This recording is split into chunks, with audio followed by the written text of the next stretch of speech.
علماء نے لکھا ہے کہ ایک انسان پر، مسلمان پر، زندگی میں ایک بار درود شریف کا پڑھنا فرض ہے، کیونکہ اللہ نے اس کے اندر حکم دیا ہے، یا ایھا الذین آمنوا صلوا علیہ وسلموا تسلیما۔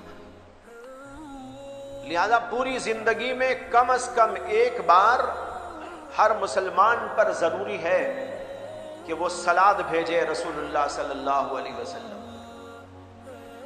اور کسی مجلس کے اندر تذکرہ ہو رہا ہو تو مجلس کے اندر کم از کم ایک بار اللہ کے نبی علیہ الصلوۃ والسلام پر درود کا بھیجنا واجب ہے، اور اس سے زیادہ اگر کرتے ہیں، یعنی بار بار آپ کا نام آ رہا ہے، بار بار آپ کا تذکرہ آ رہا ہے، تو کم از کم ایک بار تو واجب ہے، اس سے زائد اگر کرتے ہیں تو یہ ہمارے لیے فضیلت ہے۔ اور بہتر تو یہ ہے کہ جب بھی اللہ کے نبی علیہ الصلوۃ والسلام کا ذکر ہو، جب بھی آپ کا اسم گرامی آئے تو وہاں پر درود بھیجا جائے، چاہے چھوٹا سا چھوٹا درود شریف ہو۔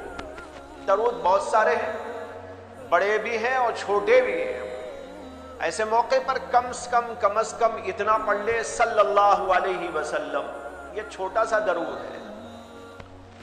چنانچہ ہم کتابوں میں پڑھتے ہیں، مجالس میں تذکرہ ہوتا ہے تو اس صورت میں اتنا ہی پڑھ لیتے ہیں، صلی اللہ علیہ وسلم، محمد صلی اللہ علیہ وسلم، رسول اللہ صلی اللہ علیہ وسلم۔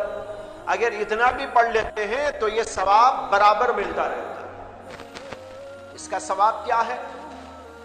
خود اللہ کے نبی صلی اللہ علیہ وسلم کا ارشاد گرامی ہے کہ آپ نے فرمایا، من صلی علی واحدۃ صلی اللہ علیہ عشرا، جو میرے اوپر ایک بار درود بھیجتا ہے اللہ اس کے اوپر 10 مرتبہ رحمتیں نازل فرماتے ہیں۔ اب ہم بیٹھے بیٹھے اللہ کی رحمتوں کے مستحق ہو جائیں گے۔